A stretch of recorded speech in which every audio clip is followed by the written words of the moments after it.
Reverências a todos, paz e simplicidade. Fiz a tradução de um dos trechos de uma escritura taoísta que é muito importante também para nós, da nossa tradição.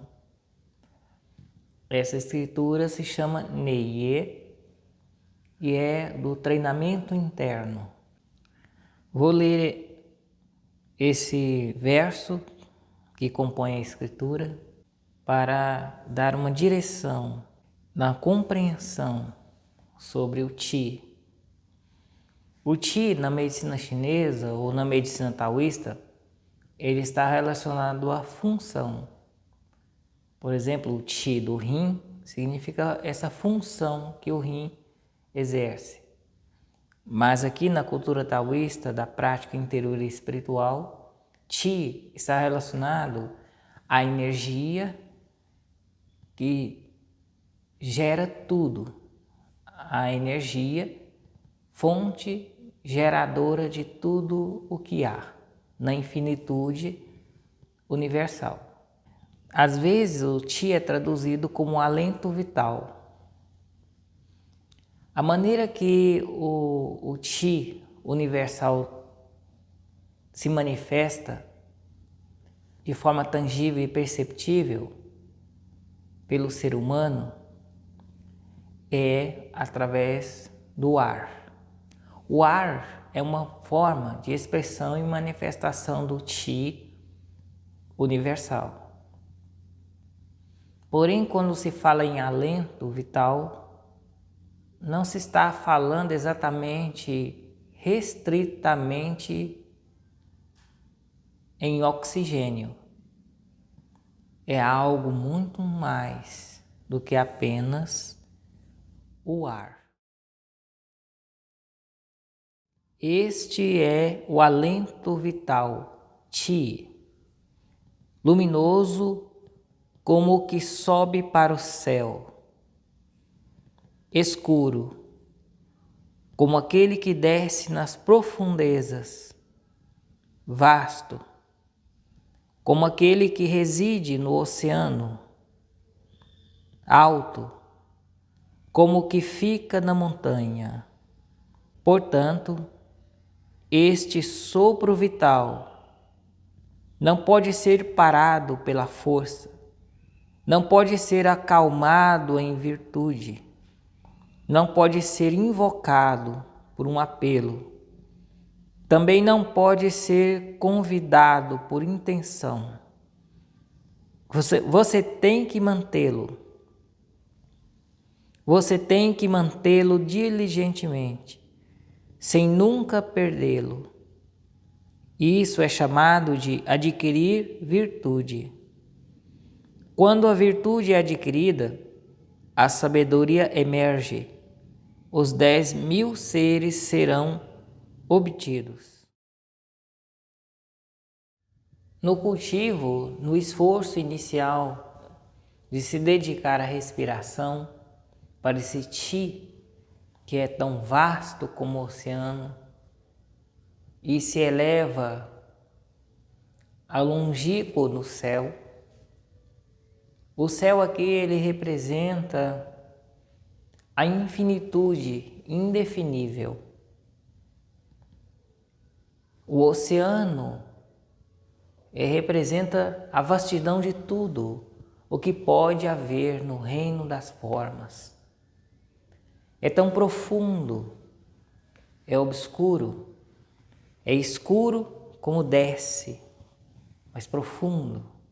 Isso significa que há um mistério ali e que a experiência dessa sublime energia só pode ser vivida e dificilmente expressada pelas definições intelectuais.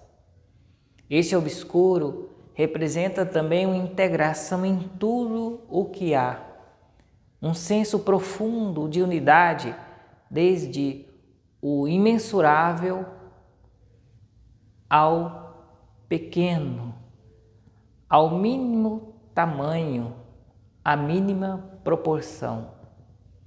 Esse obscuro é essa movimentação dessa união com o macro e com o micro.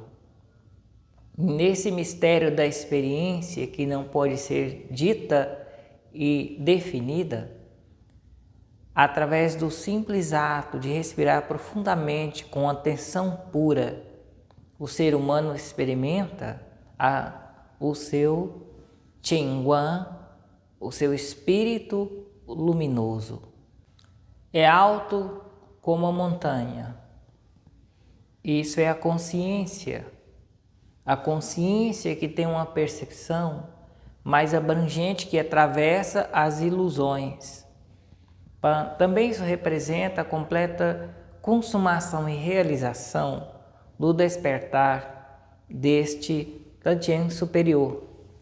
As virtudes aqui mencionadas, elas não se relacionam a fundamentos éticos ou fundamentos morais, normas de comportamento.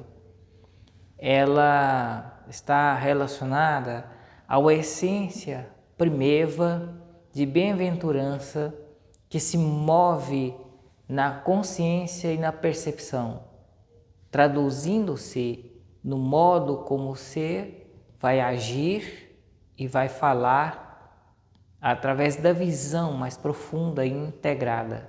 Essa virtude ela não é adquirida através de ler conceitos de comportamento. Esse movimento de presença acontecendo no momento dessa dedicação, da contemplação mais profunda que o ser humano faz no seu esforço, estando sentado, estando absorto. Nós falamos sempre muito nessa questão do esforço e se sabe que no taoísmo se diz sobre a grande naturalidade do fluxo. No começo, tudo precisa de mais força, de mais energia. E isso para fazer nascer e brotar uma condição que cresce com espontaneidade, inicia-se com esforço.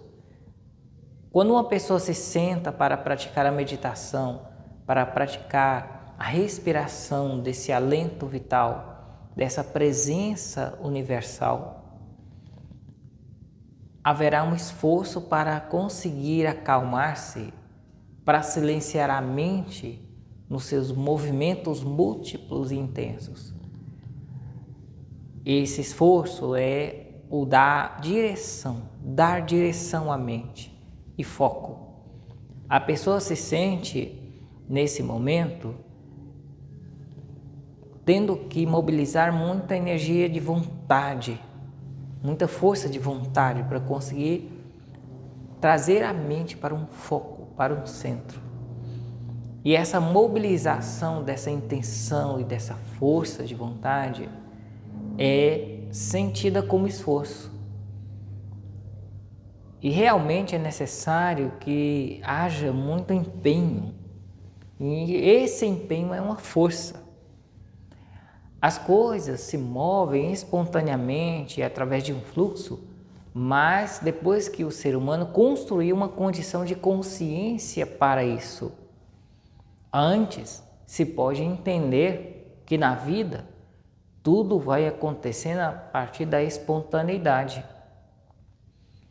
não sendo tão necessário grande esforço para que se possa criar uma condição ou fazer com que haja um movimento que dá origem a algo.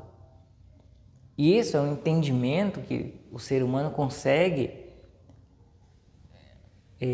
ponderar, que ele consegue ter noção ao ouvir sobre isso ou a ler. Porém, a realidade dos passos que cada pessoa dá está alicerçada no seu estado de consciência e na sua condição de experiência interior. Sendo assim, quando a consciência está desperta em um nível mais elevado, as pessoas podem fluir mais, sem juntar essa força maior que se sente como esforço. O esforço inicial é o que faz com que as condições sejam criadas para que não haja mais tanto esforço. Assim sendo, nós vamos entender que o caminho flui naturalmente quando eu faço um movimento.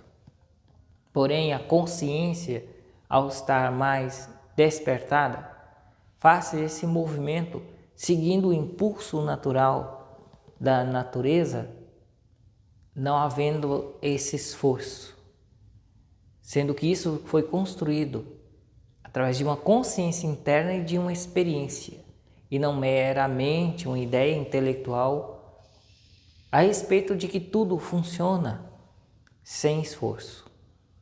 Tudo funciona a partir de um processo do vazio, de uma atividade vazia, de wei, uei. O wei não pode ser vivido simplesmente através de um conceito.